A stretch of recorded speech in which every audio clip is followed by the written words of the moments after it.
반갑습니다. 오늘은 비구에 대해서 한번 말씀드려 볼까 합니다. 비구라고 하면 흔히 우리가 알기로 독신성이라고 알고 있을 겁니다. 또 그 반대말로 대처성이 있죠.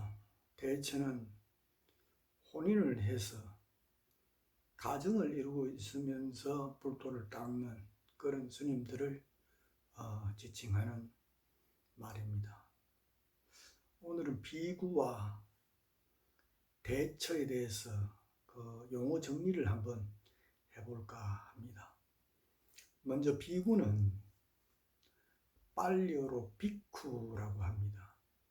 이 비쿠를 소리 나는 대로 그대로 옮겨서 한자로 비구라고 합니다.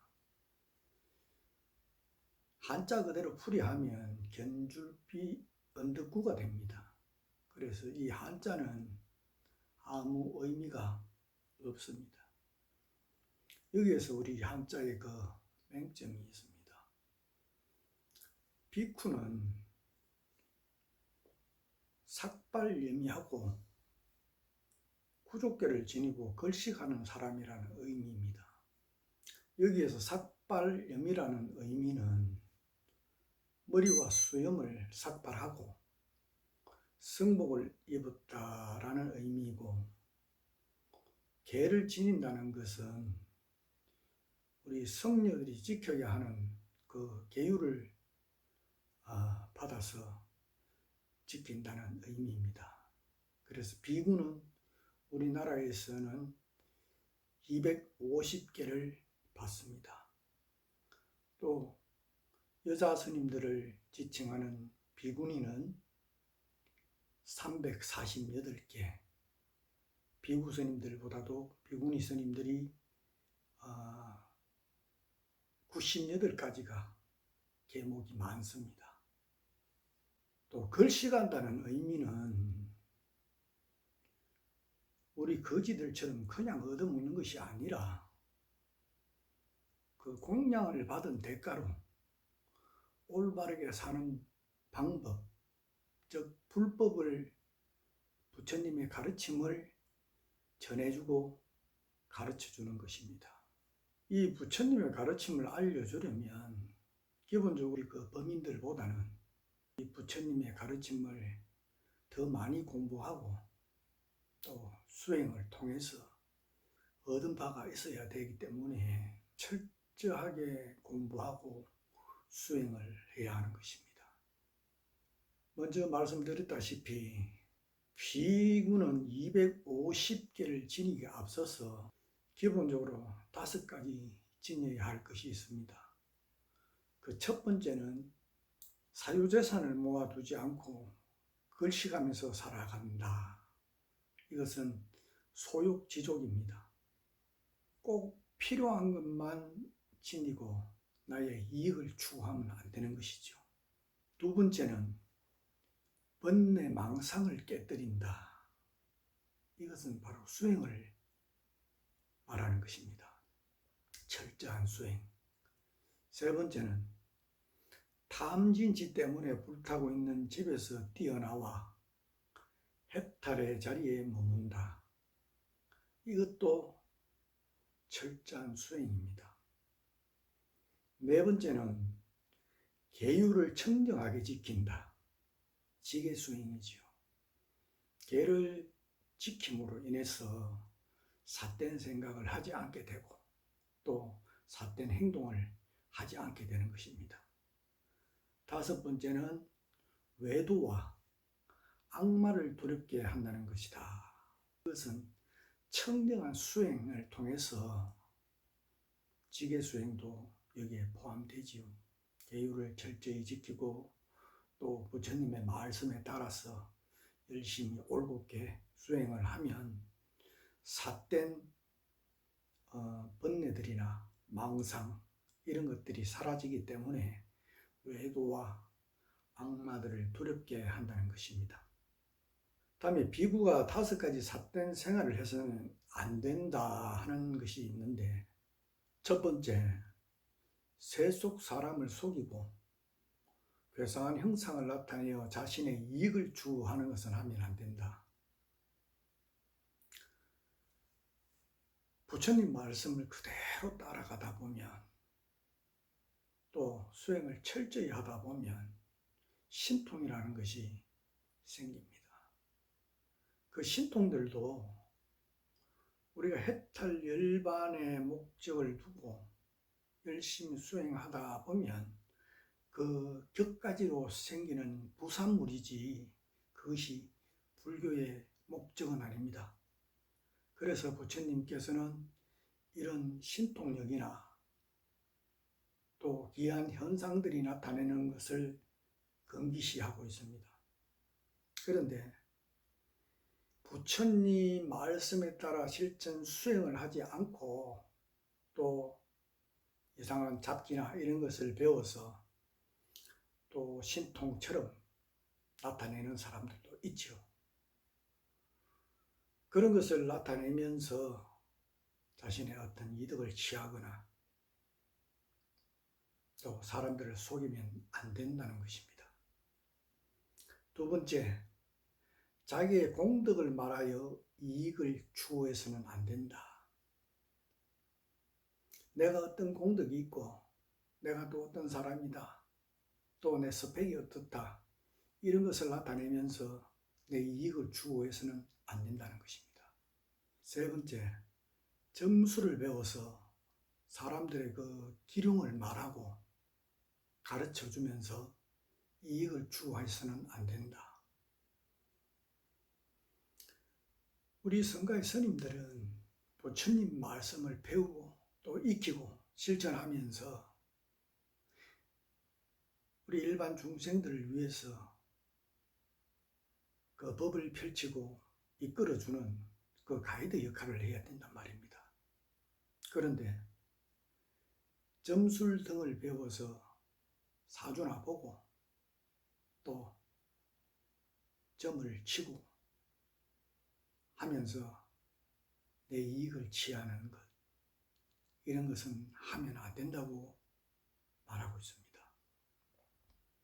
네 번째, 혼장담으로 위세를 가장해서 이익을 취해서는 안 된다. 이것은 내가 장담하건대 뭐 된다,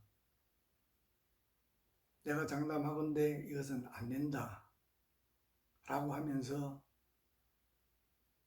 내 이익을 취한다. 이런 것도 하면 안 됩니다. 다섯 번째, 저곳에서 이익을 얻으면 이곳에서 칭찬하고 이곳에서 이익을 얻으면 저곳에서 칭찬해서 다시 자신의 이익을 구해서는 안 된다. 이 모든 것들은 어떤 경우라도 비구는, 출가 수행자들은 나의 이익을 취해서는 안 된다는 것입니다. 비구는 혼인을 하지 않은 그 독신성의 의미가 아니라 삭발염이하고 구족계를 받아 지니고 소욕지족하면서 청정하게 수행하는 남자 스님을 의미하는 것입니다. 다음은 이 비구성의 반대말로 우리 한국에서는 대처성이라고 하죠. 이 대처성은 글자 그대로 풀이하면 띠대자 안에 쳤자 이렇게 되지요. 띠대자는 우리 허리띠 할 때 이 띠, 이것을 말합니다. 그래서 이 대처성을 뜻풀이를 해보면 와이프를 허리에 메고 다닌다, 이런 뜻이 됩니다. 이것은 이 혼인한 스님들을 폄하하고 비하하는 의미로 사용되는 그런 용어입니다. 이 대처성이라고 불리는 혼인성들을 일제시대 때 그 잔재물로 우리가 흔히들 알고 있는데, 사실은 신라시대 때나 그 고려시대 때에도 이 혼인한 스님들도 있습니다. 물론 우리 일본 그 식민지 시절에 전국의 우리 모든 사찰들을 일제히 그 총독부에서 관리를 하게 되었고, 또 그 큰 사찰들의 주지를 총독부에서 임명하게 됩니다. 우리 그 민족 말살 정책의 일환으로 우리나라 스님들을 거의 혼인을 하도록 부추기고 장려하기도 했습니다. 그래서 그 일제시대 때는 극소수의 스님들을 제외하고 거의 다가 혼인을 했고, 또 일제 총독부에서 큰 사찰의 주지들을 임명을 했기 때문에 큰 사찰의 주지들은 거의 다가 결혼하는 그런 스님들이었습니다. 이때의 그 영향력이 있고 어떤 공부를 하고 배운 스님들은 거의 다가 이 결혼한 혼인성들이었습니다. 실제로 우리나라에서 유명한 스님들, 우리가 알고 있는 그 큰 스님들이라고 하시는 분들이 대다수가 혼인한 일명 대처성들입니다. 우리가 잘 알고 있는 신라 시대 때 그 원효 스님을 비롯해서 또 독립운동을 하셨던 만해 스님 같은 경우에는 심지어 결혼 2번 했습니다.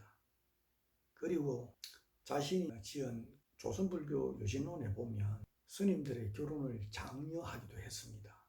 또 성철 스님, 또 효봉 스님, 청담 스님, 또 그 통도사 경봉 스님까지도 거의 다가 대처성들입니다.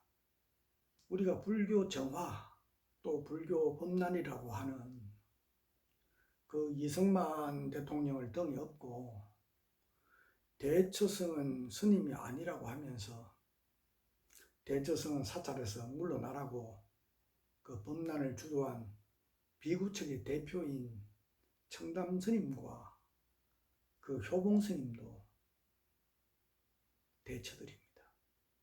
아이러니하죠. 특히 청담 스님 같은 경우에는 출가 이후에 결혼을 해서 자식까지 둔 스님입니다. 출가를 해서 부처님 말씀을 배우고 또 익히면서 수행에 전념해도 깨달음을 얻고 또 해탈하기가 쉽지가 않죠.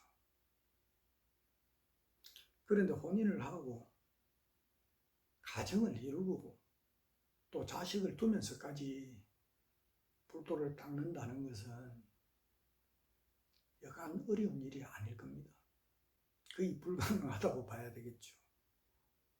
자식들 학비도 대줘야죠. 와이프 화장품도 사줘야 되지. 이런저런 가정사에 끄달리다 보면 수행에 몰두하지 못합니다. 여간 어려운 일이 아닙니다. 그래서 가급적이면 스님들은 혼인을 하지 않는 게 마땅하다고 봅니다. 그렇기 때문에 결혼한 스님들도 일부러 결혼을 안 한 것처럼 속이기도 합니다. 그런 스님들을 와이프를 숨겨둔 스님이라 해서 은처성이라고도 합니다. 오늘은 남자 스님을 지칭하는 비구라는 그 용어에 대해서 알아보았고, 비구와 반대되는 개념으로 사용되고 있는 대처성에 대해서도 한번 간단하게 알아봤습니다. 감사합니다.